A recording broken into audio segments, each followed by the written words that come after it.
Bonjour et bienvenue à tous, j'espère que vous allez bien. Les SDF acceptent souvent leur situation et continuent à vivre sans domicile fixe, croyant que leur vie se résumera à jamais à être misérable. Mais ce n'est pas toujours le cas. La raison, certains d'entre eux sont devenus riches, voire richissimes.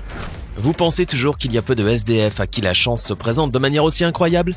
Préparez-vous à être détrompé, car vous serez étonné d'apprendre à quel point ce n'est pas si exceptionnel.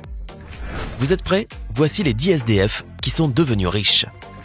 N'hésitez pas à liker la vidéo si elle vous plaît et si vous êtes nouveau sur la chaîne, n'oubliez pas de vous abonner et d'activer la notification pour ne rater aucune de nos prochaines vidéos.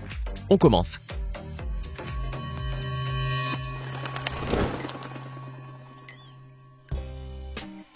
La vie de John Paul DeJoria n'a pas toujours été très facile. Eh oui, depuis son enfance, il n'a connu qu'une seule et unique chose, la misère.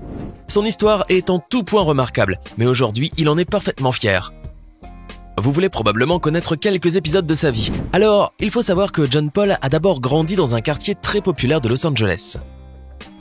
Dès son plus jeune âge, il commence à affronter les difficultés de la vie qui seront très dures à surmonter. Et oui, à 9 ans à peine, il fait du porte-à-porte pour tenter vainement de vendre quelques journaux. Il intègre plus tard un foyer durant son adolescence car sa mère n'arrivait plus à le nourrir. Il fait l'armée et, à son retour, plus rien. Il se retrouve sans logement, sans argent, sans travail et sans famille. Mais John Paul ne se décourage pas. Pire, il a la meilleure idée qui soit. Créer une entreprise avec une grande originalité et un concept nouveau, en s'associant presque sans capital avec son vieil ami Paul Mitchell. Ensemble, ils ont créé la marque John Paul Mitchell Systems développée en soins capillaires. Le succès est immédiat et immense. Aujourd'hui, sa fortune s'élève à plusieurs milliards d'euros. Vous croyez à la chance ou au gros lot ? Probablement pas trop. Certes, c'est rare mais pas toujours. Et ce n'est pas Laszlo Andrašek qui dira le contraire car il a gagné l'euro-million. Devenu riche du jour au lendemain alors qu'il vivait dans la rue, Laszlo a empoché à peu près 2 millions d'euros. Cette somme a complètement changé sa vie. Elle lui suffira probablement à vivre toute sa vie aisément sans aucun souci financier, mais il préfère rester modeste et ne pas effectuer trop de dépenses. Bien sûr, il a acheté un appartement pour chacun de ses enfants et s'est procuré une jolie voiture, mais il défend l'idée qu'il ne faut pas jeter l'argent par les fenêtres. Laszlo préfère désormais dépenser sa grosse fortune pour aider les sans-abri en faisant une donation à une maison d'accueil pour son domicile fixe. Voilà qui est bien honorable.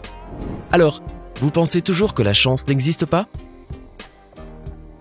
Qui d'entre vous n'a jamais rêvé de gagner à la loterie ?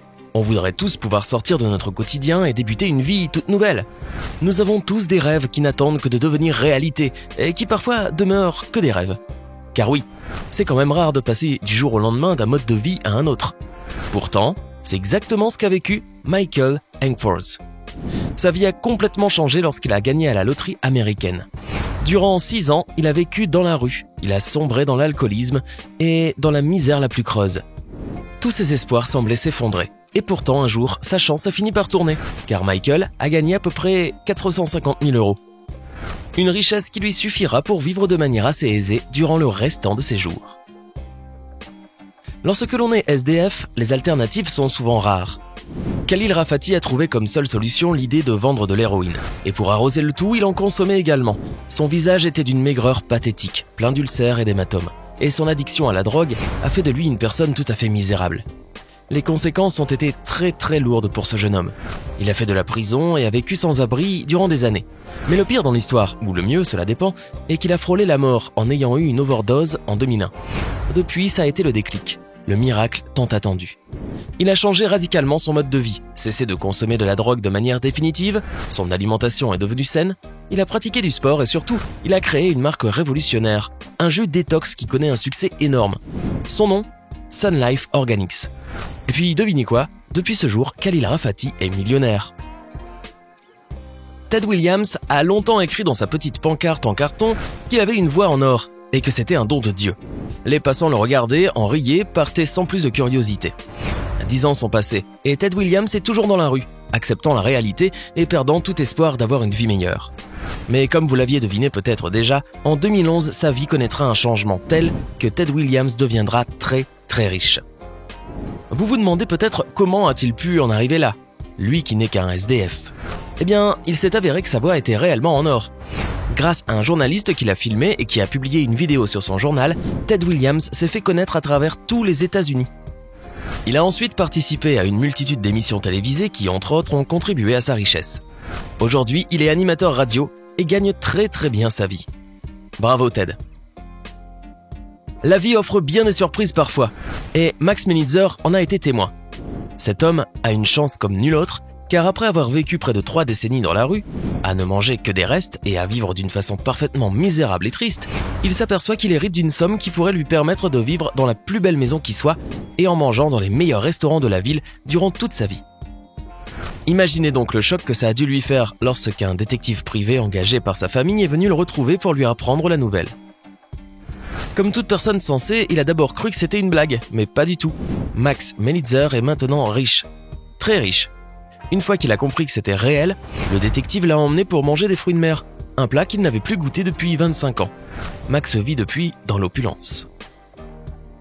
L'histoire de Harry Holloway est simplement incroyable. D'origine irlandaise, il a vécu une grande partie de sa vie à Londres, où il a occupé un petit espace du quartier Hampstead S pour survivre. Et pour améliorer un minimum sa condition, il y avait construit une petite cabane où il dormait. Mais même lorsqu'on est un pauvre SDF, on ne nous laisse pas toujours tranquilles. Mais parfois c'est heureux. Et oui, lorsqu'un promoteur immobilier a cherché à expulser Harry de son territoire en 2007, eh bien, il n'a pas réussi. Car depuis ce jour, les 27 mètres carrés où Harry vivait sont devenus sa propriété. Uniquement parce qu'il y a vécu de longues années. Le prix du terrain vaut 2,94 millions d'euros. Une somme colossale et bien méritée. Son histoire est si incroyable qu'après sa mort en 2016, un film est sorti pour lui rendre hommage. À partir d'une idée basique, il est possible d'accomplir des exploits. Matthew Diane le sait trop bien dorénavant, surtout depuis qu'il est devenu une personne riche. Vous vous demandez comment il a pu s'en sortir tout seul? Tenez-vous bien, c'est grâce aux bitcoins. Après avoir reçu comme présent un smartphone de la part d'une association pour sans-abri, Matthew a eu l'idée ingénieuse d'investir en bitcoins car il s'est dit que cela pouvait être amusant. Évidemment, le hasard a également eu son rôle à jouer, d'autant plus que le cours des bitcoins a quadruplé du jour au lendemain. Grâce à cette merveilleuse nouvelle, Matthew s'est retrouvé avec une somme qui n'est pas des moindres. Depuis, il continue à jouer et donc à s'enrichir. Aujourd'hui, ce n'est plus un SDF, mais plutôt un homme d'affaires prospère. Il faut croire que cet ancien SDF a du flair. Et si un petit bout de tissu pouvait changer votre vie? Vous rendre riche par exemple? Vous y croirez? Certainement pas, pourtant c'est exactement ce qu'a vécu Loren Kritzer. Ce menuisier californien a vu sa vie s'écrouler sous ses yeux suite à un accident de la route. Il s'est fait amputer le pied, a perdu son travail, ses enfants ont été renvoyés pour vivre avec leur grand-mère, et il ne survivait que grâce aux aides. Bref, c'était la vraie galère. Mais après avoir vu une émission, il s'est rendu compte qu'il possédait un vieux tissu qui pourrait avoir de la valeur. La raison?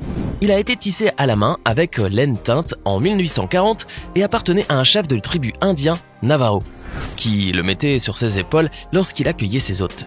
Loren a donc décidé de le vendre, mais personne n'en voulait. Fort heureusement, Loren a continué à insister en allant voir un spécialiste qui s'est rendu compte de la grande valeur de ces tissus. Une vente aux enchères a donc été organisée. En à peine 77 secondes, ce beau vieux tissu a atteint les 1,5 million de dollars. Depuis, Loren vit avec ses enfants dans une grande villa et se procure tout ce qu'il veut. Vivre pauvre quand on est millionnaire, voilà une modestie qui dépasse légèrement les bornes. C'est pourtant une situation qui existe bel et bien dans le monde, mais qui ne peut être que rare. Le Suédois Kurt Degerman, par exemple, était une personne qui fouillait les poubelles, mangeait des restes, ne dépensait presque pas, tout en ayant la parfaite conscience qu'il pourrait se procurer tout ce dont il aurait besoin grâce à tout son argent. Comment a-t-il collecté autant de richesses? Eh bien, ce n'est pas le fruit d'un héritage ou d'une heureuse chance, mais bien de ses propres efforts et de son intelligence remarquable. Vous vous demandez comment il a pu accroître sa richesse alors qu'il était sans emploi? Eh bien, la réponse est assez simple. À côté de son quotidien assez classique, il passait également ses journées dans les bibliothèques et a réussi à maîtriser les marchés boursiers. Après sa mort à l'âge de 60 ans, en 2008, Kurt Degerman a tout légué à son cousin. Et ce n'est qu'à ce moment que tout le monde s'est rendu compte que la richesse de Kurt égalait celle d'un millionnaire. Alors, laquelle de ces histoires vous paraît être la plus stupéfiante? Dites-le nous en commentaire. Hey, c'est tout pour aujourd'hui. Si vous avez aimé la vidéo, n'oubliez pas de la liker et de la partager avec vos amis. Et si vous êtes nouveau sur la chaîne, n'oubliez pas de vous abonner et d'activer la notification. Bye bye!